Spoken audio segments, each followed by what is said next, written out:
daripada Zaid bin Thabit, Nabi sallallahu alaihi wasallam bersabda, sesungguhnya sebaik-baik salat seseorang itu ialah di rumahnya, kecuali salat fardu. Jadi sebaik-baik sembahyang sunat ni di rumah. Dan kita tengok amalan Nabi sendiri dia balik di rumah, kecuali jika ada kekangan-kekangan ataupun ada sebab-sebab yang lain kita buat di masjid, itu boleh. Cuma kalau kita bincang di antara yang mana lebih afdal, yang mana lebih baik, berdasarkan kepada nas ini, kita buat di rumah. Di yang jamaah yang waktu ni beramai-ramai. Sebab yang ni tak timbul soal apa? Riak. Pasal semua orang buat. Semayang maghrib ni, semayang fardu ni tak timbul soal riak. Pasal semua orang buat. Semua orang dituntut untuk buat.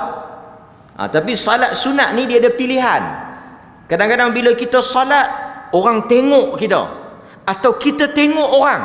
Kita salat, kita tengok orang tu tak salat, timbul satu perasaan kita lebih baik. Dan kita tengok, ish, teruk dia ni, mayang sunat 2 rakaat pun tak larat nak buat, kan? Kalut pergi balik duk buat celapak tak kata. Kita kata dekat dia. Sebab itu bahaya. Sebab itu dia bawa riwayat-riwayat, dia kata Ibnu Abi Layla apabila dia salat, kemudian ada orang masuk, dia buat tidur. Dia tak mau bagi orang nampak kata dia salat. Kadang-kadang kita berbeza. Bila kita masuk, bila kita salat orang tak ada, kita mayang biasa. Tapi bila orang masuk, kita memperelokkan salat itu bersamaan dengan adanya orang tadi. Yang tadi mungkin kita nyanyi Allahu Akbar, Allahu Akbar. Bila masuk Allahu Akbar.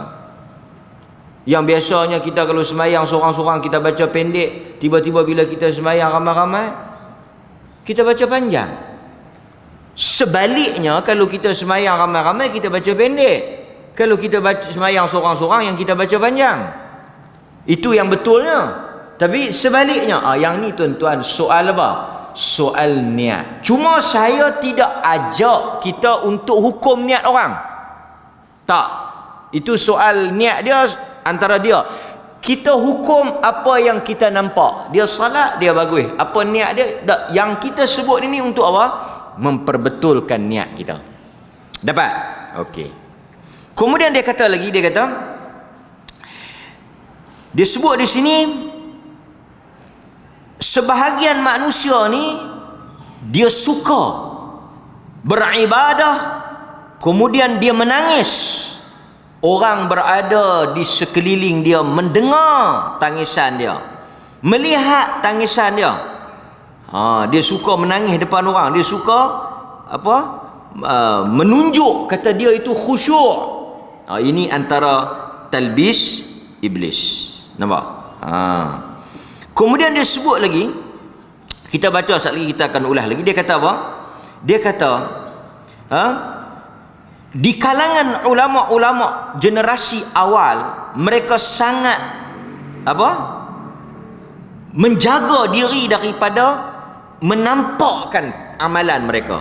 Contohnya dia kata, wa qad kana Ayyub As-Sikhtiyani, seorang ulama nama Ayyub As-Sikhtiyani, idza ghalabahu al-buka, dia ni bila semayang ke, dia baca Quran, bila dia menangis sangat-sangat, qama, dia berhenti, dia bangkit. Dia takut orang nampak, dia takut orang tengok kita lagi menangis, kan? Sebab itu kita sangat bahaya dalam zaman sekarang ni, zaman suka bersiaran langsung. Ini saya nak ingatkan awal-awal.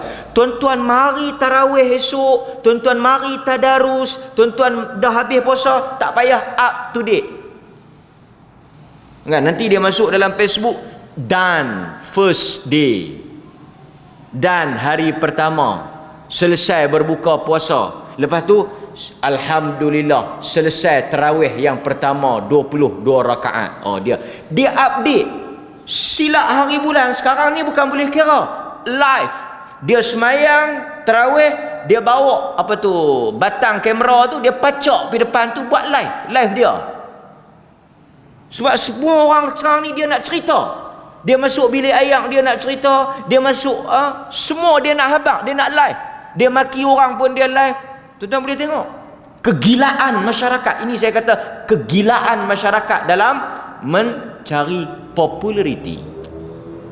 Hatta dalam soal ibadah semua dia update. Saat lagi dia tangkap gambar Quran, dia bubuh alhamdulillah. Dia nak abang apa? Kata malam tu dia baca Quran. Jahannam habis.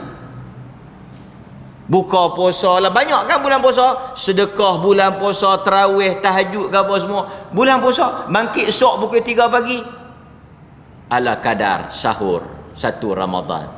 Tak payah, itu urusan kita dengan Allah. Malaikat tak perlu maklumat tambahan. Dia kata bahasa Facebook, simpan di sini. Tak payahlah kot dia kata malaikat kot terlepas pandang ke terlupa ke, dia simpan rekod.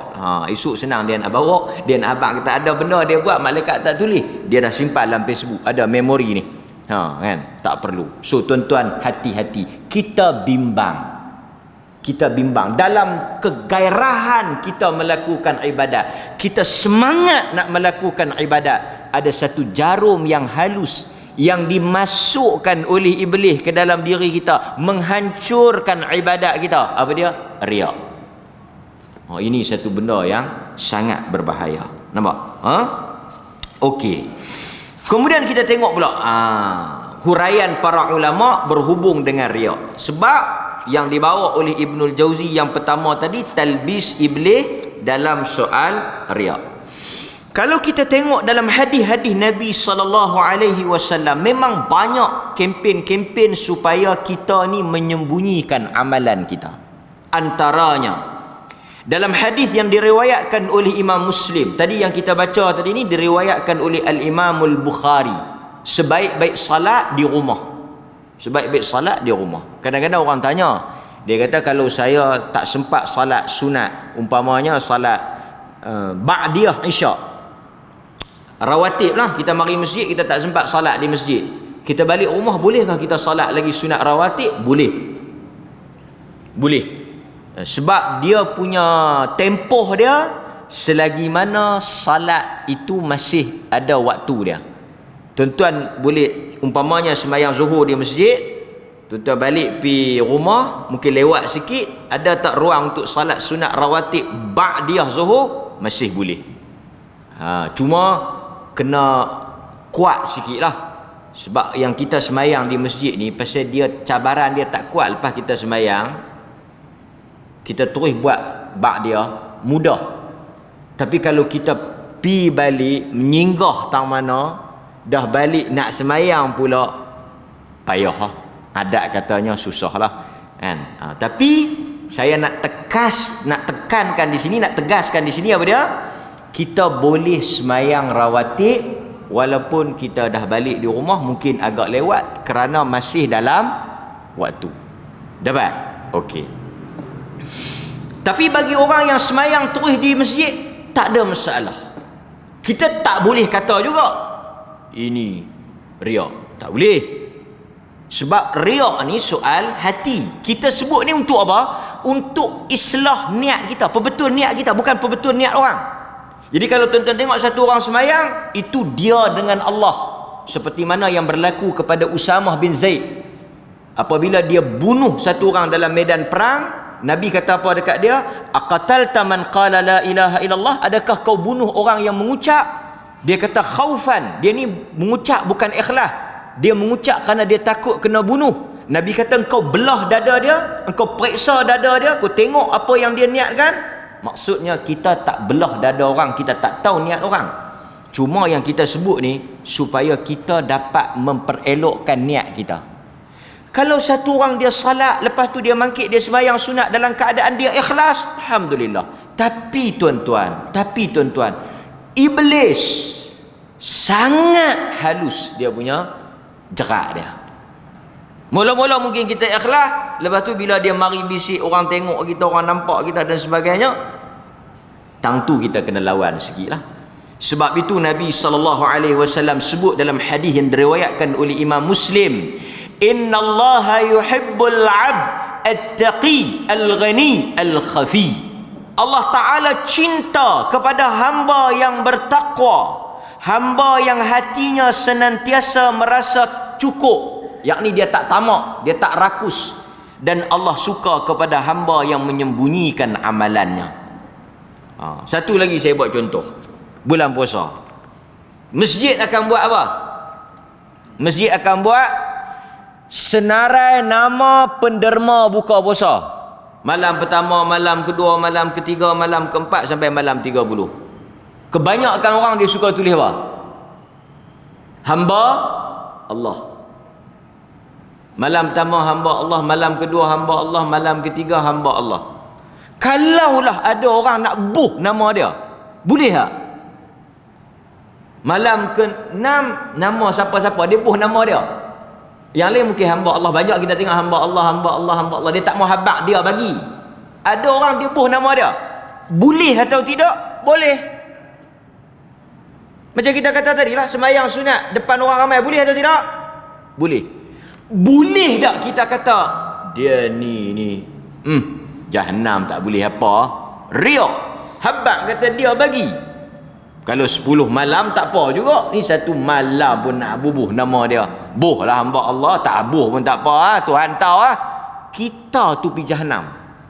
Pasal kita pergi hukum dia di atas benda yang kita tak tahu. Mungkin dia buh nama dia tu pasal apa? Kita tak tahu. Mungkin duit orang bagi dekat dia. Mungkin duit orang bagi kat dia, wakil pada dia. Dia kata, hang ambil duit ni pergi bagi kat Masjid Karwa. Jadi dia pun habaq kat Masjid Karwa, buh nama saya. Dia pun tangkap gambar. Dia tangkap gambar, dia hantar kat kawan tu. Ni bukti aku dah pi bagi dah duit kat Masjid Karwa, ni nama aku duk ada wakil hang. Betul tak? Syak lagi kalau dia tak buh nama dia, duk hamba Allah, dia tangkap gambar tu pi hantar kat kawan tu. Dia kata ni aku dah bagi dah duit hang. Mana dia nama hang? Dia tu hamba Allah. Tu 3-4 orang hamba Allah, hang bagi tak bagi? Jadi kita tak tahu di sebalik sebab dia buh nama dia tu. Mungkin dia adalah wakil pada anak-anak dia. Dia kata ni bapak dah buh dah. Mungkin dia nak jadi motivasi pada orang lain. Jadi tuan-tuan, bubuh tak bubuh itu satu isu. Letak tak letak nama itu satu isu. Tetapi kalau tuan-tuan tanya mana lebih baik, saya katakan kita tak letak itu lebih selamat. Lebih menutup ruang-ruang untuk syaitan mempermainkan kita. Nampak? Dapat? Contoh. Sesetengah masjid dia edar tabung tu. Tabung derma tu. Tabung derma. Mai depan kita. Kita nak buh tak buh? Kalau kita buh orang nampak. Kalau kita tak buh bagus juga. Kita tak ori. Tuan-tuan nak buh tak buh? Mai lalu. Dia tak lagi orang nampak riak. Tolak pergi tepi. Kawanmu pun syagi ku riak. Tolak pergi ke tepi. Syakir aku riak, tolak pergi ke tepi. Syakir aku riak, tolak pergi ke tepi. Syakir aku riak, tolak pergi ke tepi. Dah kali bolehkan Tok Imam, ambil simpan. Tak kira apa Tok Imam? Tak ada semua takut riak. Mai minggu depan kelar masjid. Dia kata pasal masjid kelar tak buka lampu. Pasal semua orang tak mau riak, kita tutup buang. Tak ada duit nak bayar. So tuan-tuan, ini soal hati. Saya sebut ini bukan untuk kita judge orang, bukan untuk kita hukum orang, untuk kita menilai dan jaga supaya bila mari penyakit itu kita lawan. Itu yang kita maksudkan. Kemudian tuan-tuan hadirin mukminin, kata Az-Zubair ibn al-Awwam, sahabat Nabi, salah seorang daripada ahli syurga. Dia kata sesiapa yang mampu menyembunyikan amalan salehnya, maka lakukanlah. Kata Az-Zubair ibn al-Awwam, sesiapa yang boleh menyembunyikan amalan salehnya, maka lakukanlah. Kata Al-Imam Ibrahim An-Nakhai, kami, yakni generasi awal Islam, generasi salaf, kami tidak suka menampakkan amalan saleh yang mana boleh disembunyikan. Nampak? Kata Sufyan bin Uyainah. Sufyan bin Uyainah dia kata apa? Seperti mana kita tutup buruk kita, kita tutup juga baik kita. Nampak tak dia punya bahasa dia? Seperti mana kita jaga, tutup, lindung perbuatan buruk kita, dosa kita, aib kita, kita tak tunjukkan jahat kita tak tayang kat orang jahat kita. Seperti mana kita jaga orang tak tengok jahat kita, macam tu juga kita tutup baik kita. Maksudnya benda yang sama.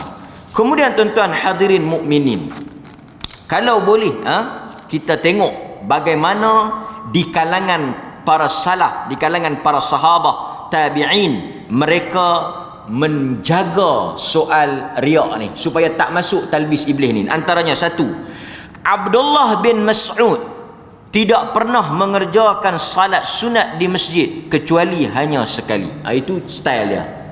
Dia nak jaga, dia buat macam tu. Kemudian tuan-tuan, Ayyub As-Sikhtiyani yang kita kata tadi, Ayyub As-Sikhtiyani tu dia kata apa? Dia orang yang selalu bangkit pada waktu malam, tetapi apabila subuh masuk, dia akan menguatkan suaranya seakan-akan dia baru bangkit tidur. Dia ni memang bangkit tahajud, tapi bila dekat nak subuh, dia akan buat-buat macam baru bangkit. Bukan dia bangkit habaq ke orang. Hari ni mengantuk lah. Siapa haji nampak tak larat? Mengantuk. Siapa? Sakit ke apa? Tak. Tahajud. Pukul 3 bangkit dah. Dia cerita. Yang tu Jahannam. Ayyub As-Sikhtiyani ni dia bangkit, tapi bila dia keluar pada masyarakat, dia buat seperti dia tidur. Itu cara generasi sahabat tabi'in buat.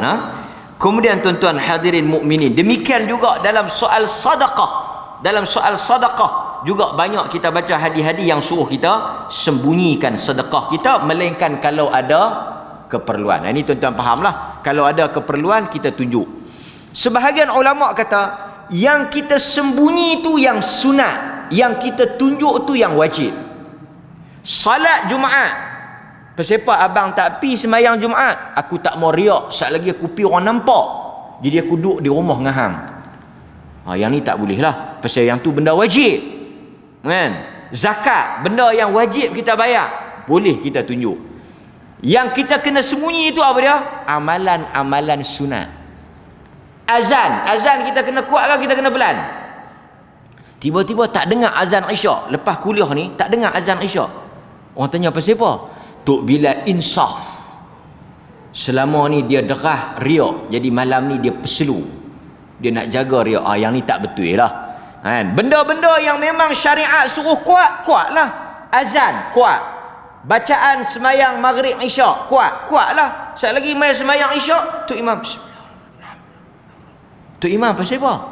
Bukan 2 rakaat saja yang hujung tu pelan. Hang tak dengar kuliah tadi. Kita kena baca bagi pelan supaya tak riak. Ada. Yang mana dalam sunnah suruh riak, bukan suruh riak, suruh tunjuk, suruh kuat, suruh nampak, jalanlah.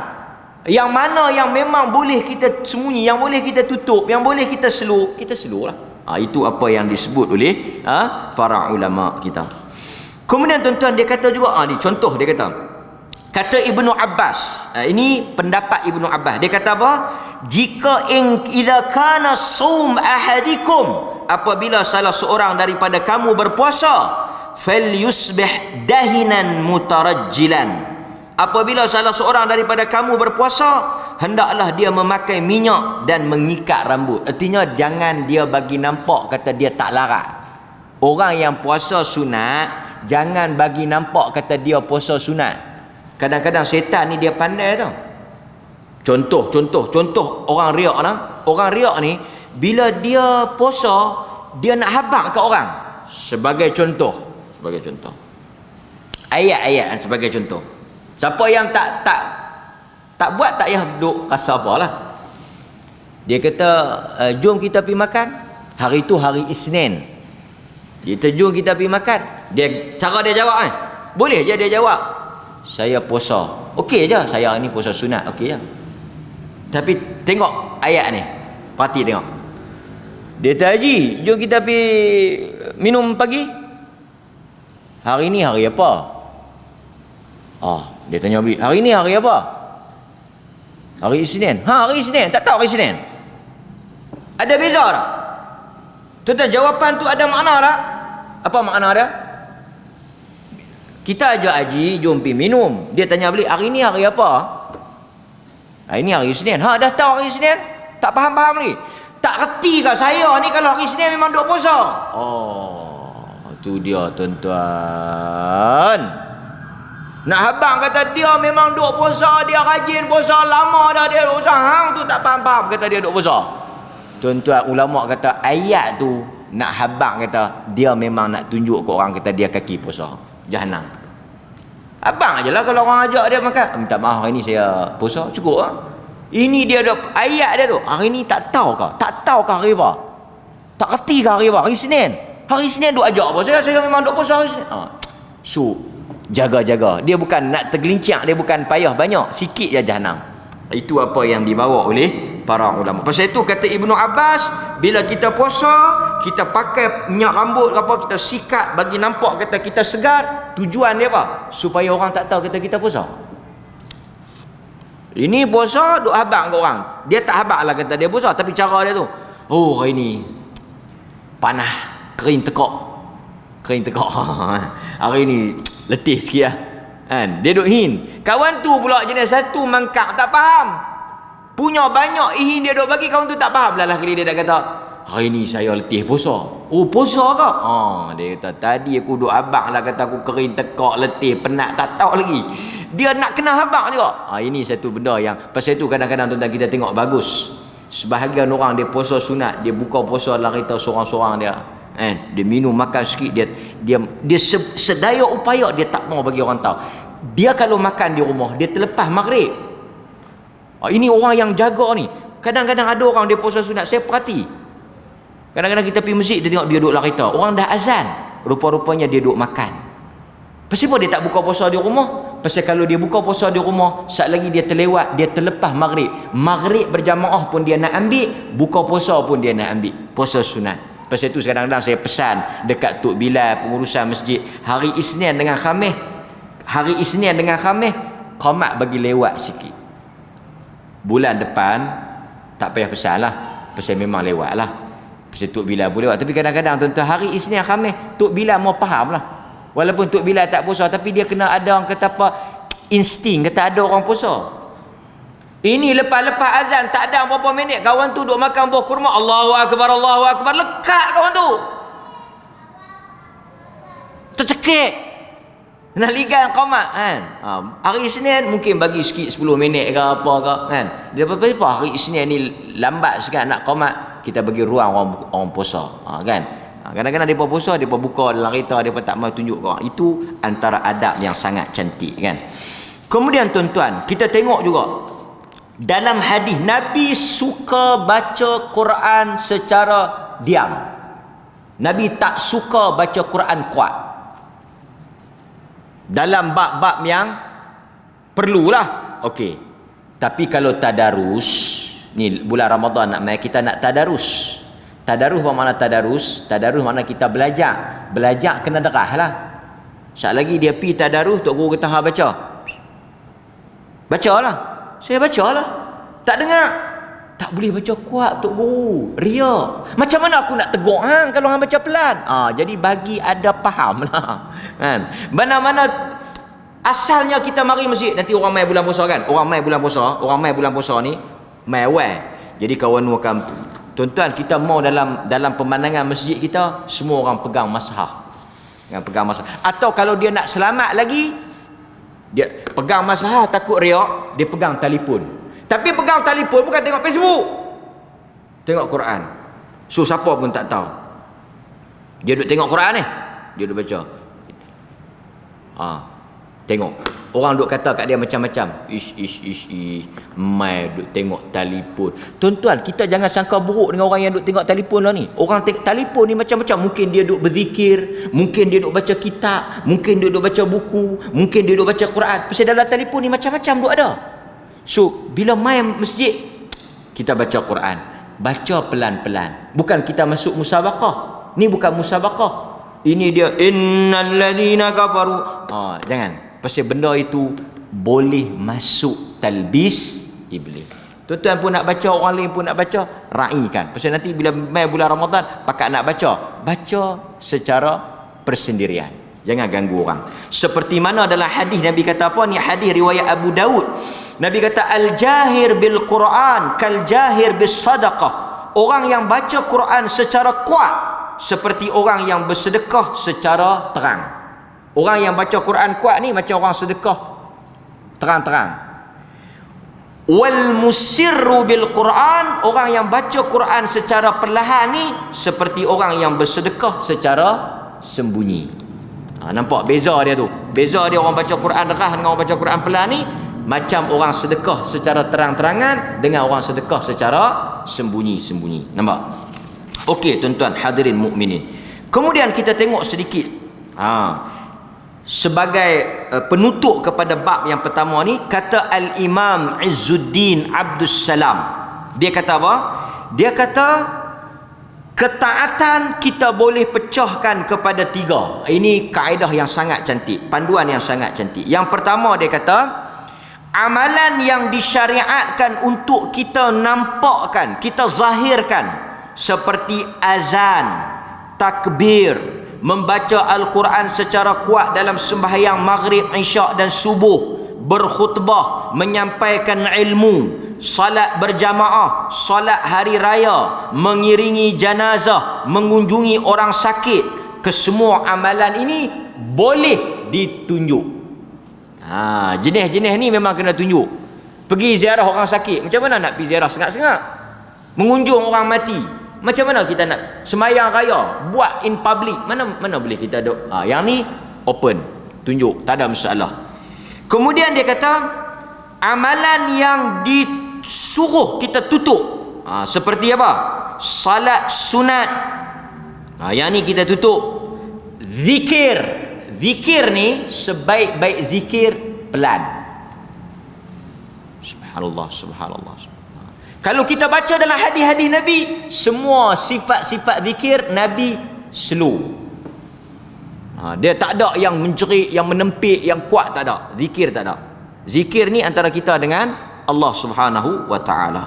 Sebab itu dalam Quran kata apa?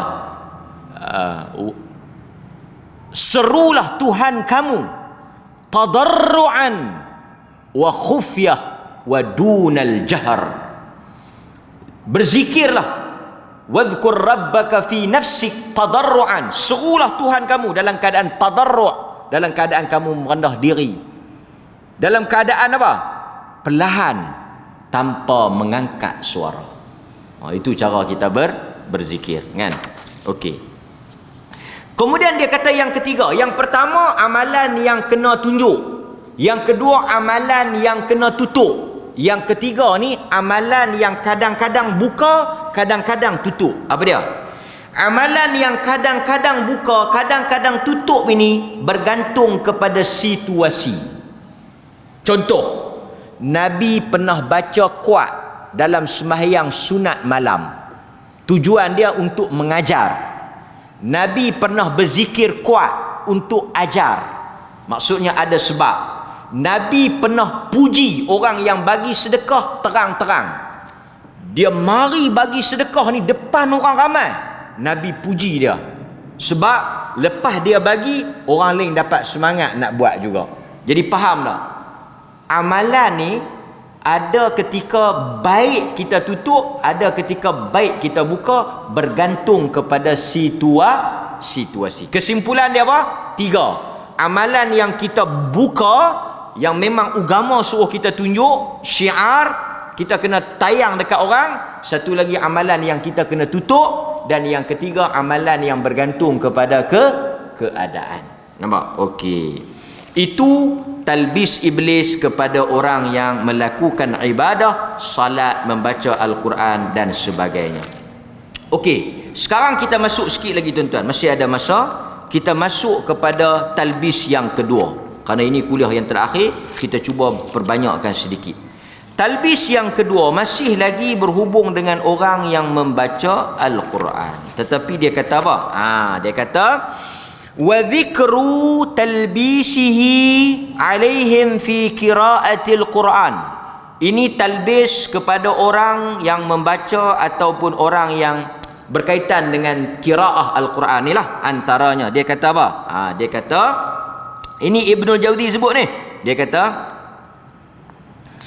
wa qad labbasa iblisu ala qaumin minal qurra fahum yaqra'una al-Quran fi manaratil masjid bil-lail bil aswatil mujtami'ah al-murtafi'ah al-juz'a wal juz'ain fayajma'una baina adhan nas fi man'ihim min an-nawm wa baina ta'arrud lirriya wa minhum man yaqra' fi masjidihi waqt al-azan li'annahu hinu istima'in nas fil masjid. Dia kata di antara talbis iblis ni apa dia? Ada di kalangan qari-qari yang baca Quran ni, mereka membaca Al-Quran fi manaratil masjid, di menara-menara masjid dengan suara yang kuat di waktu malam. Ini talbis iblis. Sebab itu yang dikuatkan hanya azan. Selain daripada azan tidak disunatkan, tidak disyariatkan. Yang kuat tu Allahu Akbar, Allahu Akbar, cukup azan ya. Tapi dia kata antara talbis iblis ni, mari naik atas, dulu tak ada speaker, naik atas menara, baca Quran kuat-kuat tengah malam, ganggu orang. Apa? Ini antara talbis iblis. Sebab itu tuan-tuan, antara perbuatan yang dilarang oleh agama, kita membuat sesuatu yang mengganggu orang lain. Azan tak lama, azan berapa minit ya. Saya ingat azan orang tak terkesan sangat. Tapi kalau baca Quran kadang-kadang setengah jam. Mai buka, dia bukan dengar, dia mai pasang. Kalau dengar tak apalah, dia mai pasang volume paling tinggi, dia pergi balik. Sesetengah kadang-kadang tuan-tuan saya nak tegur sikit lah. Tak jadi Islam lah satu kedai yang buka Quran.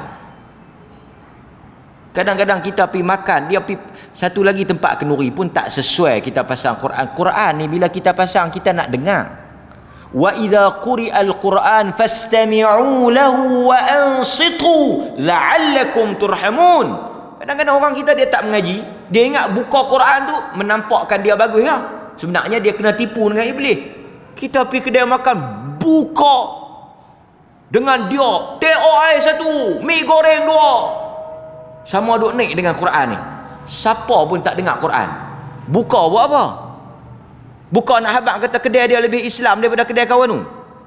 Tapi kadang-kadang buka Quran sakan, tengok kotor semacam ya, baik pergi kedai yang tak buka Quran tu. Lepas itu saya kata Islam ni bukan duduk pada buka Quran darah-darah tu. Kadang-kadang tempat kenduri bukan. Tempat kenduri, tempat orang nak bersembang, tempat orang nak makan, tempat orang nak bertanya khabar. Pergi duk buka Quran ni, buat apa? Siapa nak dengar? Lalas sekali, dia jadi satu penghinaan kepada Quran. Tuan-tuan bayang, saya bercakap, tuan-tuan duk bersembang. Apa saya rasa? Satu penghinaan. Kita buka Quran, orang duk bersembang. Di kedai makan, ada orang dengar? Orang sembang. Kawan ada hingat. Sebab tu saya kata tak sesuai. Lepas tu dia berkata apa? Apa pula buka Quran pun tak boleh. Nampak? Dia tak faham. Kita duk kata bukan tak boleh buka Quran tu. Masalahnya apa? Buka Quran ni waktu bila kita buka semua dengar. Bila kita buka semua orang bagi perhatian. Itu yang seeloknya. Lebih baik buka lagu.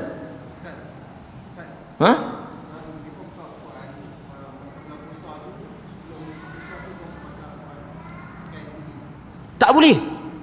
Apa sahaja bacaan selain azan tak boleh. Tuan-tuan, ni lagi satu bagus soalan. Sebelum azan orang buat apa? Maghrib, buka puasa, selain daripada atok cucuk. Setengah orang kita dia tak faham mana halatah. Sebelum azan maghrib 5-10 minit ataupun setengah jam sebelum azan, itulah the best time untuk doa. Ini bila Allahu Akbar, dia duk kalut Bismillahirrahmanirrahim, Bismillah. Duk kalut apa? Azan bukan doa dah. Azan apa dia? Bila azan apa? Bila orang azan maghrib nanti, ini saya nak abang kata, bila orang azan maghrib buka puasa nanti, apa dia? Azan, bantai, makanlah. Itu yang betulnya Nabi kata seseorang itu dalam kebaikan selama mana dia menyegerakan berbuka puasa. Ini pun talbis iblis. Dia atok kurma apa semua, azan. Alhamdulillah Rabbil Alamin. Ar-Rahman Ar-Rahim. Astaghfirullah, astaghfirullah. 10 minit dah azan, tak makan lagi. Lepas tu kita yang ikut sunnah ni, yang makan dulu, dia tengok buluk mana, melapak punya karibut mana. Kan kita buat sunnah. Nampak? Sunnahnya menyegerakan ni hadis menyegerakan berbuka. Bila yang nak doa? Nak doanya sebelum tu, masa duk tunggu azan tu. Nabi kata doa yang tidak ditolak, doa seseorang ketika dia hendak berbuka puasa. Mai kita mai duduk di meja kita kan, ada orang atok cucuk. Ini dia duk kalut mai cucuk ni dia tak doa ni pun satu talbih iblis ke. Dia lelok nak berdoa, tengok kawan tu mai cucuk, mai kuih. Kuih ni tang mana dia pergi kalut. Tak apalah, makan kurma sikit dulu. Satu lagi saya nak sebut tuan-tuan. Sebelum kita azan, saya nak sebut. Buka puasa ni, sebahagian orang kadang-kadang dia tak tahu tertib Nabi. Nabi bila azan, Nabi makan kurma ruta. Bukan manisan apa semua ni, kurma ruta, makan kurma ruta. Kalau tak ada ruta, baru Nabi ambil tamar, kurma kering. Kalau tak ada, ayam. Saya sebut ni satu masjid, ada satu orang jemaah kata Zam-Zam lah. Tuan-tuan, di kalangan ulama kata Nabi sendiri tak minum Zam-Zam berbuka, walaupun Zam-Zam ada. Pasal kadang-kadang kita terlajak, kita kata sunnah afdal Zam-Zam. Tak, afdalnya ayam kosong. Nabi tak ada rutak, tamar. Tak ada tamar, ayam. Kan? Tambah kita Zam-Zam lah, susah dapat, minum ayam kosong. Itu dapat sunnah. Kita bagi laluan pada azan. Sekejap lagi saya sambung sikit tentang talbis iblis dalam bacaan Al-Quran. Wallahu ta'ala a'lam.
Okey, kita sambung sikit tuan-tuan.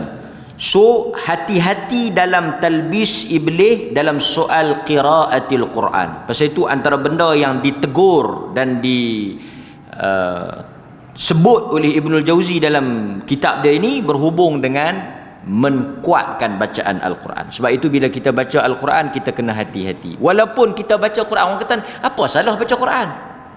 Tuan-tuan, kita kena faham. Ada orang, tambah tuan-tuan yang duduk sekitaran ni, ada orang yang mungkin kerja shift malam, dia balik nak tidur. Mungkin ada orang yang baru bersalin, ada baby, orang tua yang sakit. Jadi masalah macam-macam. Dia yang pasang tu, dia dah bantai lena cukup lah. Dia memang bubuh bagi tak orang lena. Betul orang kata ni orang nak lena, dia kata aku baca Quran. Waktu dia lena, kita pergi tala speaker buh kat dia tengok. Pasal itu tak boleh kita alasan ni kita buka Quran ni salah ke buka Quran. Mai kita tengok salah tak buka Quran. Baca Quran tu salah tak? Mai kita tengok. Dalam hadis Abu Sa'id Al-Khudri, tuan-tuan tengok. I'takafa Rasulullah sallallahu alaihi wasallam fil masjid. Satu hari kata Abu Sa'id, Nabi beriktikaf di dalam masjid. Fasami'ahum yajharuna bil qira'ah. Dia mendengar sebahagian orang membaca Al-Quran yajharun, dengan kuat, jahar. Nabi duduk dalam rumah, duduk dalam masjid, dia iktikaf dalam masjid. Kemudian dia dengar orang baca Al-Quran dengan kuat. Fakashafa as-sitr. Dia tempat dia beriktikaf tu, dia buat macam kemah sikit tu, dia selok. Nabi selok. Waqal, Nabi kata dekat orang yang baca kuat tu. Dia baca kuat apa? Dia akan baca surat khabar. Dia baca Quran. Tapi kuat. Nabi kata, ala inna kullakum munajin rabbah. Nabi tegur orang yang baca kuat tu. Nabi kata sesungguhnya semua kamu ni sedang bercakap, bermunajat dengan Tuhannya. Orang yang semayang duk bercakap dengan Tuhan, orang baca Quran duk bercakap dengan Tuhan. Masing-masing duk bermunajat. Nabi kata fala yu'dhiyanna ba'dukum ba'dha. Jangan sakiti satu sama lain. Dia duk semayang, kita baca Quran kuat, ganggu tak? Ganggu. Lebih mengganggukan tuan-tuan, satu orang dia masbuk, dia duk semayang tau. Ni yang jenis zikir kuat. Ganggu. Masuklah hadis ni. Kalau sekadar dia zikir astagfirullah, tak apa lagi. Zikir kuat tak apa. Elok-eloknya tak payah pakai mikrofon lah. Bagi pihak-pihak yang nak berzikir kuat-kuat ramai-ramai lepas sembahyang, tak payah pakai mikrofon. Pasal ada orang masbuk. Tuan-tuan boleh sembahyang kalau ada orang duk tak di mulut dia ni. Astagfirullah la ilah. Tuan-tuan masbuk. Tuan-tuan nak boleh baca? Tuan-tuan boleh baca? Allahu akbar, alhamdulillah. Sini punya kuat. Tu Nabi kata fala yu'dhiyanna ba'dukum ba'da. Sebab itu dalam sunnah memperlahankan zikir. Kerana ada orang semayang sunat, kerana ada orang semayang masbuk. Ni dalam hadis yang diriwayatkan oleh Abu Daud dengan sanad yang sahih. Kemudian Nabi kata apa? Ni Nabi yang perkataan Nabi ni.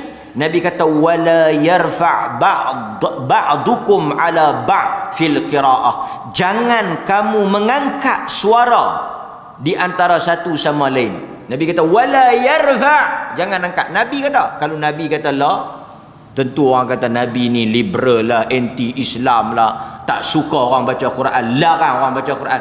Nabi bukan larang orang baca Quran, tapi perbuatan dia itu salah. Tapi kita kadang-kadang kita akan rasa apa? Ini kita nak pertahankan ni, kita nak baca Quran ni. Menyanyi boleh? Tengok dia pergi. Tuan-tuan ni satu lagi, dia baca Quran, dia pergi banding dengan orang menyanyi, mana kena. Yang tu benda haram, benda maksiat, benda yang salah. Kita benda yang betul, ikut cara yang betul lah. Satu orang telanjang, contoh telanjang. Tuan-tuan nak telanjang juga? Betul tuan-tuan telanjang, orang kata pasal orang telanjang, dia telanjang boleh? Oh, hampir banding dengan gila tu tak, dia gila. Hang tak gila, buat cara tak gila. Sebab itu tuan-tuan, bila kita nak banding sesuatu, kita kena banding dengan perkara yang setaraf dengan perkara tersebut. Sebab itu ni perkataan Nabi. Jadi sebab itu apabila perkara-perkara yang berhubung dengan amalan sunat, baca Quran, zikir, kita slow. Kerana kita juga ada hak, orang lain pun ada hak. Apatah lagi mungkin waktu tuan-tuan pendarah tu, dia tengah tahajud di rumah dia tengah salat di rumah dia. Dan mungkin dia nak berehat, mengganggu, menyakiti. Nabi kata al-muslim man salima al-muslim min lisani wa yadi. Orang Islam itu apa yang orang Islam lain rasa selamat daripada tangan perbuatan dia dan daripada mulut dia. Kan? Kita ada jiran-jiran masjid. Dan jiran-jiran masjid hormat masjid, masjid juga kena hormat jiran-jiran dia. Nampak? Sebab itu kadang-kadang tuan-tuan azan speaker luar. Kalau kuliah ke qamat ke apa-apa ke, kita buh speaker dalam cukup lah. Sebab kadang-kadang kita takut mengganggu orang lain. Mereka tak mau main kita bagi dengar tak. Kita takut mereka tak main, mungkin ada uzur, mereka mungkin sakit, kuarantin ke apa ke mana, kita tahu. Jadi bila kita kuat, kita mengganggu mereka, kan? Supaya orang nampak indahnya agama kita. Itu apa yang disebut oleh para ulama berkaitan dengan ini. Jadi kita nampak, nampak. Kemudian sambung lagi. Ibnu Jauzi kata, last kita tutup. Dia kata apa?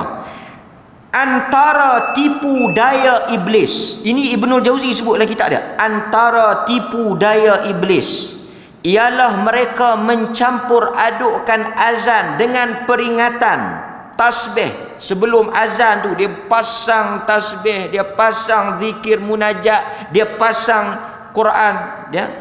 Mereka menjadikan azan itu bercampur aduk. Para ulama membenci sesuatu yang ditambah selain daripada azan.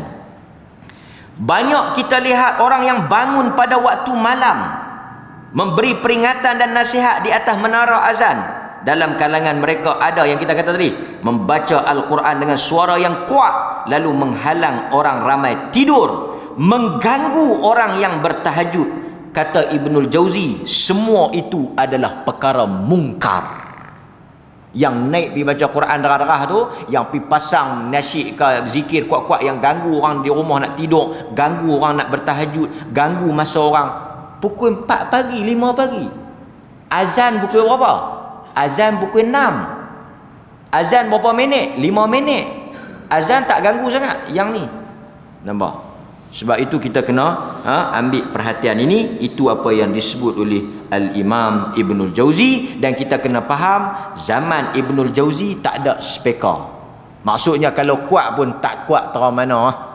Cuba bayangkan kalau dia ada pada zaman ni dan dia tengok kekuatan speaker, tentulah lagi keras teguran dia. Jadi tuan-tuan hadirin mukminin, pasal apa saya nak buat kesimpulan? Tuan-tuan kena ingat tadi kita sebut orang baca Quran, tadi kita sebut orang semayang, orang zikir. Kesemua perbuatan ni tolong hati-hati. Sebab apa? Kalau orang tak dengar betul-betul akan jadi fitnah. Seolah-olah kita benci orang baca Quran, kita anti orang zikir, kita tak suka orang salat. Orang salat tak kena, orang baca Quran kuat tak kena, orang tak. Itu bukan maksudnya. Yang ditegur oleh Ibnul Jauzi, yang diperdaya oleh iblis, yang iblis mainkan kita apa dia? Kita buat benda itu dengan cara yang salah, walaupun niat kita betul, niat betul, cara salah, tak boleh tuan-tuan. Ada orang nak puasa tak mau buka, Nabi marah. Ada orang nak semayang tak mau tidur, Nabi tegur. Ada orang sampai tak mau menikah langsung, Nabi tak bagi. Ada orang nak sedekah harta dia semua, Sa'ad bin Abi Waqqas nak bagi harta dia semua, Nabi terima ke tak? Nabi tak terima. Bukan Nabi tak suka, tapi cara tak kena. Faham tak tuan-tuan? Sebab itu selain daripada niat yang betul, tujuan yang betul, memang kita nak niat betul, tujuan kita tak petikai, tapi cara itu menyebabkan syaitan mainkan kita. Akhirnya kita berasa betul, tapi sebenarnya benda itu bercanggah dengan sunnah Nabi SAW. Itu maksud talbis iblis tu. Apa dia? Dalam kita buat benda betul, dia mari, dia pesongkan kita, dia gelincirkan kita, dia mainkan kita. Tapi kita sedar tak? Kalau kita sedar kata salah, dia tak panggil talbis. Talbis ni kita tak sedar kata benda tu salah. Kalau orang habaq pun kita tak terima kata benda tu salah, itu talbis. Nampak? Itu yang dikatakan talbis. Yang ini tipu daya. Orang yang kena tipu tahu kata dia kena tipu. Saya nak cerita kat tuan-tuan. Macam mana kita jumpa ni, saya nak bagi perkongsian supaya tuan-tuan berfikir. Tuan-tuan bisa jumpa ada orang yang dia buat satu benda yang kita tahu kata benda tu salah, tapi kita cerita kat dia, dia tak mau terima. Pasal apa? Pasal dia rasa betul. Ada 3-4 kes. Nombor 1 kes apa? Kes makan ubat. Setengah-setengah doktor bagi tahu kata ubat tu tak bagus. Ubat itu berbahaya. Ubat itu tak lulus ujian kesihatan. Ubat-ubat yang ada di pasaran lah, yang timbang kilo mana halatah tu. Tapi kita balik main habaq dekat mak kita, ke keluarga kita, isteri kita, hang makan ni tak boleh. Tapi dia oleh kerana dia kata tu ubat, lepas tu dia pula dengar orang cerita kata bagus, susah untuk dia tinggalkan. Macam tu juga orang yang skim cepat kaya tu, dia kata orang dapat dah, betul. Siapa kata bohong? Tengok dia tak. Nanti bila dah benda tu terbongkar, dia sedar kata dia kena tipu, masa tu baru dia menyesal. Tapi masa dia ikut tu, masa dia buat tu, dia terima tak teguran kita? Dia tak terima. Dia rasa tak kata dia kena tipu? Dia sedar tak dia kena tipu? Dia tak sedar. Kalau dia sedar kata dia kena tipu, dia tak buatlah benda tu. Sebab itu Ibnul Jauzi tulis buku ni untuk apa? Menyedarkan orang bahawa dia sedang ditipu. Oleh siapa? Oleh iblis. Dalam keadaan dia tak tahu kata dia sedang ditipu. Sebab itu bukan senang kita nak menyedarkan orang kata benda yang dia buat salah dalam keadaan apa? Dalam keadaan dia rasa dia betul. Kita bawa dalil ni Nabi yang tak bagi. Bukan saya tak bagi. Nabi tak bagi kita angkat suara, ganggu orang. Nabi suruh kita hormat orang. Ini hati-hati tuan-tuan. Mudah-mudahan Allah Ta'ala merahmati kita. Allah Ta'ala memberikan petunjuk dan hidayah kepada kita. Dalam puasa pun banyak talbis iblis. Saya bawa 2-3 contoh. Nombor 1 contoh talbis iblis dalam puasa. Pasal kita nak masuk puasa ni. Nombor 1, melewatkan berbuka. Ini juga kadang-kadang orang kita rasa benda bagus. Kadang-kadang saya duduk meja, bila azan ramai orang tak buka. Dia baca doa lah, dia berzikir lah, dia apalah, setengah-setengah tu. Ini salah. Sebab Nabi bila azan buka. Tapi orang macam tu kita nak tegur payah. Dia kata apa? Salahnya bukan lambat mana pun, 10 minit, 15 minit. Tadi kita boleh tunggu lama. Tak tunggu saat 10 minit, 15 minit. Lagi lambat kita buka, lagi banyak pahala. Nampak? Lagi lambat kita buka, lagi lambat. Lah ni tak payah. Buka langsung. Sat lagi azan, pi mayang maghrib lu, pi mayang isyak lu, mayang tarawih lu, mayang witir lu, sat lagi mai makan. Lagi bagus. Mu kalau nak kira lagi lambat. Pasal itu agama tak boleh gunakan. Agama kata azan buka. Yang terbaiknya orang yang paling cepat. Tapi kita kalau orang paling cepat, kita tengok lapak dia ni. Sampai tak boleh sabar langsung azan. Kadang setengah tak azan lagi dia buka dah. Dia dengar. Tok Bilal baru duduk. Sini cerah ada segelas sirap.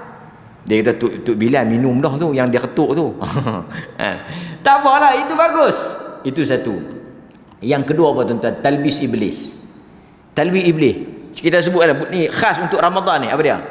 Seseorang yang mengutamakan amalan-amalan sunat dalam keadaan dia mengesampingkan amalan wajib. Ini dia kena talbis iblis. Tapi dia sedar tak? Dia tak sedar. Orang yang mari semayang sunat tanpa semayang wajib.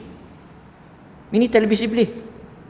Dia boleh semayang tarawih berapa puluh rakaat, maghrib dia tak semayang, isyak dia tak semayang. Yang peliknya lagi, saya nak tanya tuan-tuan jujur, saya nak tanya tuan-tuan jujurnya, mana lebih kuat? Berjamaah isyak ke atau berjamaah tarawih?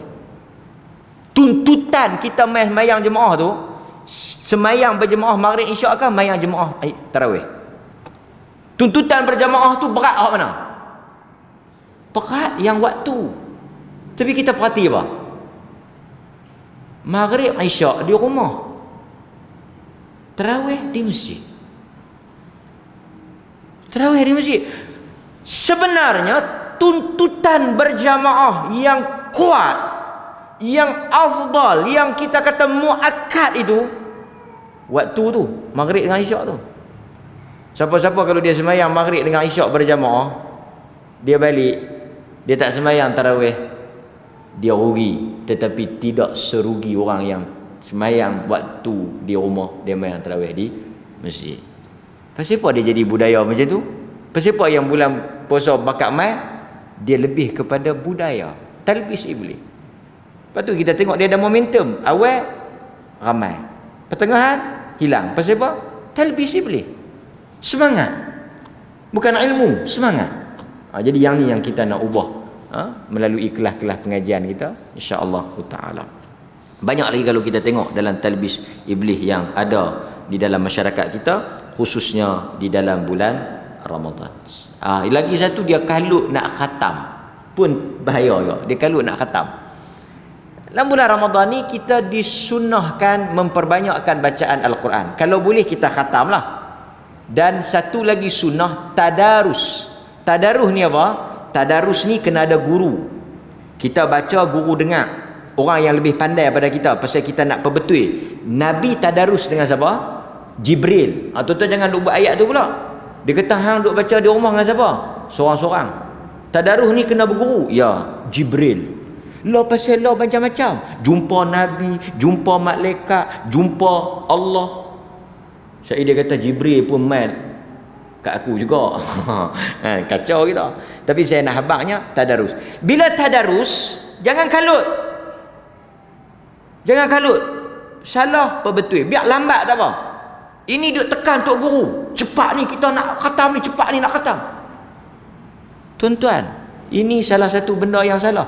Tadarus bukan maksud dia kita nak khatam. Nabi dalam tahun dia tadarus Ramadan ni sekali. Tahun dia meninggal 2 kali. Nabi bagi tahu Jibril masa tiap-tiap tahun dia turun sekali, maksud sekali tadarus. Tapi tahun dia Nabi nak wafat, tahun Nabi nak meninggal dunia tu 2 kali Jibril turun. Artinya kita baca bagi betul. Jangan kalut.